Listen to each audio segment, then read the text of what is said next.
गलवान घाटी में घुटने टेकने के बाद चीन पैंगोंग त्सो लेक इलाके में बड़ी साजिश रच रहा है। चीन ने पैंगोंग लेक के फिंगर 5 में न सिर्फ बंकर और टेंट बना लिए हैं, बल्कि यहां चीन के 200 से ज्यादा आर्मी तैनात कर दी गई है। चाइनीज आर्मी ने यहां इन्फेंट्री कॉम्बैट व्हीकल और आर्टिलरी गन भी लगा रखी है, लेकिन इससे चिंता करने की बात नहीं है। भारतीय सेना की पूरी नजर चीन की हरकत पर है। चीन यहां कोई भी गुस्ताखी करेगा तो उसे गलवान की तरह ही यहां भी मुंह तोड़ जवाब दिया जाएगा।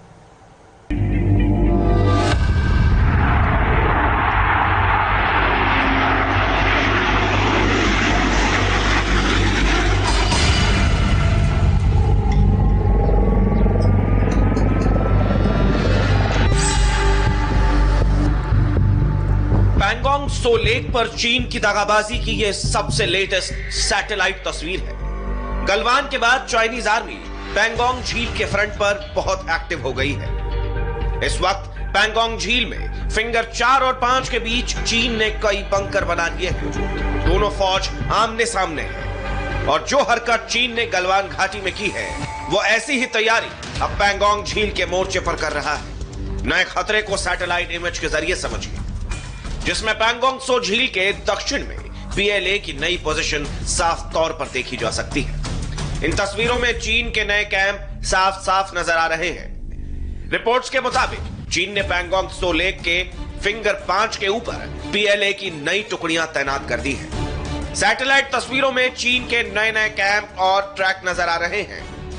गलवान और हॉट स्प्रिंग में एलएसी की इतनी डिफरेंस नहीं है परसेप्शन में इंडिया और चाइना के बीच में।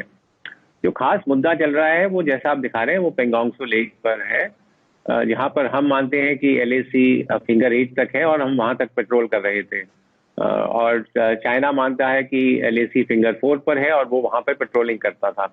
लेकिन ये जो बीच का इलाका है फिंगर 4 और 8 का, इस पर ना ही हमारे कोई परमानेंट स्ट्रक्चर्स थे और ना ही चाइना और पीएलए के कोई परमानेंट स्ट्रक्चर्स थे। अभी वो जबरदस्ती इस इलाके में आ गया है और जिस तरह से उन्होंने वहां पर अपने डिफेंसेस वगैरह आप दिखा रहे हैं जो बनाए हैं, तो मेरे हिसाब से जब बातचीत होगी तो जो कठिन मुद्दा है हल होने के लिए वो पैंगोंग त्सो लेक का होगा। ये तस्वीरें क्या कहती हैं? पैंगोंग त्सो में स्टेटस क्यू बदलने की साजिश के तहत चीन कहां तक पहुंच गया है? अप्रैल 2020 से पहले फिंगर 8 के पीछे रहने वाली चाइनीज आर्मी आज फिंगर 5 के ठीक ऊपर बैठ गई है। ये चीन के लिए कितना फायदेमंद और हमारे लिए कितना नुकसानदेह है, इस पर लेफ्टिनेंट जनरल डीएस हुडा का क्या कहना है, उसे सुनिए।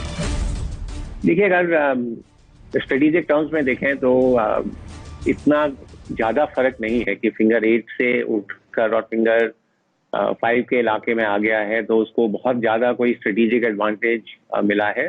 टैक्टिकल एडवांटेज जरूर है कि वो वहां पर हाइट्स पर है और थोड़े हमारे इलाके के अंदर दिख सकता है। मेरे हिसाब से बड़ा मुद्दा ये है कि एलएसी के ऊपर शांति थी, एक प्रोटोकॉल्स और एग्रीमेंट्स थे दोनों साइड के कि किस तरह से जहां इलाके डिस्प्यूटेड है वहां पर किस तरह से दोनों आर्मीज बिहेव करेंगी। ये यूनिलैटरली और फोर्सफुली इसको बदली करना और इस तरह से घुस आना, जिस तरह का वायलेंस हुआ है पैंगोंग त्सो में भी, ये जैसे बोलते हैं लॉन्ग टर्म इम्पैक्ट हमारे पूरे बॉर्डर मैनेजमेंट पर किस तरह से हम अपनी रिलेशंस को देखते हैं, उस पर ज्यादा फर्क पड़ेगा। मेरे हिसाब से कोई इतना बहुत ज्यादा स्ट्रेटेजिक एडवांटेज चाइना को नहीं मिला है। पैंगोंग झील के आसपास हजारों मीटर ऊंचे पहाड़ों पर हवा बहुत तेज चलती है। ठंड इतनी ज्यादा कि हड्डियां गला दे।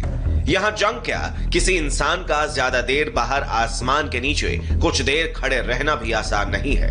और ऐसे में पैंगोंग झील के आसपास अक्सर भारत और चीन की सेनाओं का आमना सामना होता रहता है, लेकिन इस बार हालात बहुत गंभीर हो चुके हैं।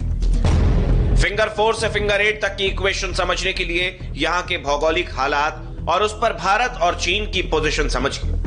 भारत ने फिंगर 3 तक सड़क बनाई हुई है। इसके पास भारतीय सेना की एक एडमिनिस्ट्रेटिव पोस्ट है। यहां से फिंगर 4 तक का फासला 1 किलोमीटर है और इसके बीच कोई सड़क नहीं है, जबकि चीन ने फिंगर 4 तक 8 किलोमीटर की सड़क बना दी है और वो वहां ट्रक या जीप में बैठकर आते हैं। इस बार चीन ने यहां टेंट लगा दिए हैं और वो पीछे नहीं हट रही। चीन को पैंगोंग त्सो का यह इलाका खाली करना ही होगा।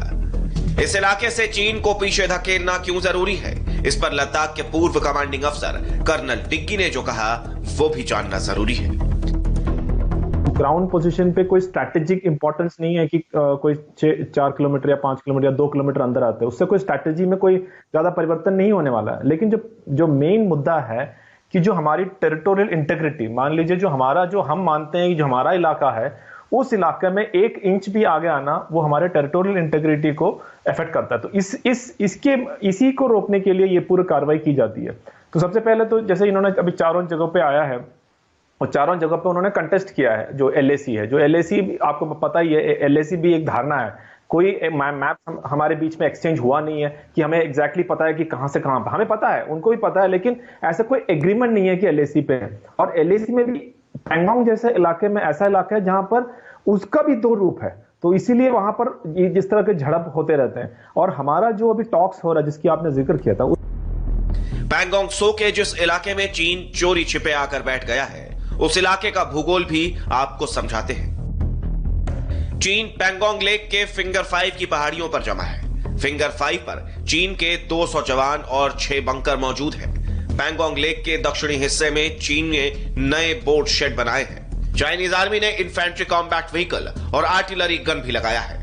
फिंगर 5 के पास चीन ने 10 टेंट भी लगाए हैं। हमारा दावा फिंगर 8 तक का है। ऐसे में हमारी सेना फिंगर 8 तक पेट्रोलिंग करती है। बावजूद इसके चीन ने मौजूदा स्थिति बदलने की कोशिश की है। चीन बार बार ऐसी हरकतें करता है। भारत के कड़े तेवर के बाद वो पीछे तो हट जाता है, लेकिन घुसपैठ की आदतों से बाज नहीं आता। ऐसे में इस प्रॉब्लम का परमानेंट सॉल्यूशन क्या है, ये आर्मी के पूर्व मेजर जनरल बीके शर्मा से समझिए। क्या गलवान एरिया में किया है, अब हमें दूसरे इलाकों का देखना है कि वहां पे हम उनको प्री एम्प्ट करें, और अगर वो इस किस्म की कार्रवाई करते हैं तो हम इतने मजबूत हैं कि वो इमीडिएटली हम उसका एक्शन लें। वो एक्शन ना कि वहीं लें, बाकी दूसरे एरिया जहां हम मजबूत हैं वहां पे भी ये एक्शन लें। तो एक मॉरल असेंडेंसी को मेंटेन करने के लिए एक बहुत स्ट्रांग मिलिट्री कैपेसिटी की जरूरत है, जिसमें डिप्लॉयमेंट ऑफ फोर्सेस एक है और दूसरी चीज है इंफ्रास्ट्रक्चर डेवलपमेंट। जब तक हम मिलिट्री फोर्स को या मिलिट्री पोस्टर को मजबूत नहीं करेंगे तो हमारी जो डिप्लोमेटिक एंगेजमेंट है या डिप्लोमेटिक उनके साथ टॉक्स हैं, वो उनमें भी कोई दम नहीं रहेगा। दरअसल चीन ने पहले ही तिब्बत में अपने इंफ्रास्ट्रक्चर को मजबूत कर लिया है, लेकिन अब भारत ने भी एलएसी के करीब अपने बुनियादी ढांचे की मजबूती में काम को तेजी से आगे बढ़ाया है, जो चीन की आंखों में खटक रहा है। जहां तक हमारी इंफ्रास्ट्रक्चर डेवलपमेंट का सवाल है, चाइना को हमारे ऊपर काफी एडवांटेज था, क्योंकि उन्होंने तिब्बत में काफी अच्छा इंफ्रास्ट्रक्चर बना लिया है और अब वो चाहते हैं कि वो एडवांटेज रहे, और इसीलिए वो जब हम अपनी रोड्स बनाते हैं उस पर वो ऑब्जेक्शन करते हैं।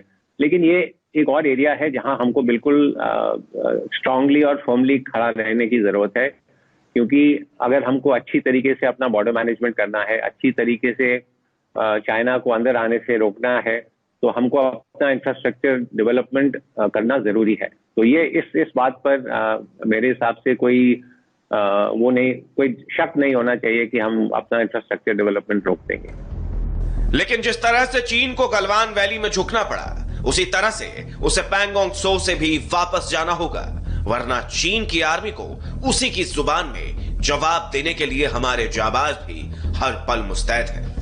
सबसे जो दिक्कत जो आ रही है या कहें कि जहां पर पेच फंस रहा है वो है पैंगोंग का इलाका, जहां पर चीन ने 8 किलोमीटर का जो इलाका है वहां पर उसने आकर अपने बेसिस कह सकते हैं कि एक तरह से तैयार कर लिए, जहां पर जो परमानेंट स्ट्रक्चर्स तैयार किए गए हैं, वहां पर बड़ी तादाद में उन्होंने अपने फोर्सेस को वहां पर रखा है। तो एक तरह से बेस बनाने की जो कोशिश की गई है उसका सबसे ज्यादा भारत ने विरोध किया है, और यहां से हटना ही पड़ेगा चीन को, तभी जाकर यह बातचीत सफल हो सकती है।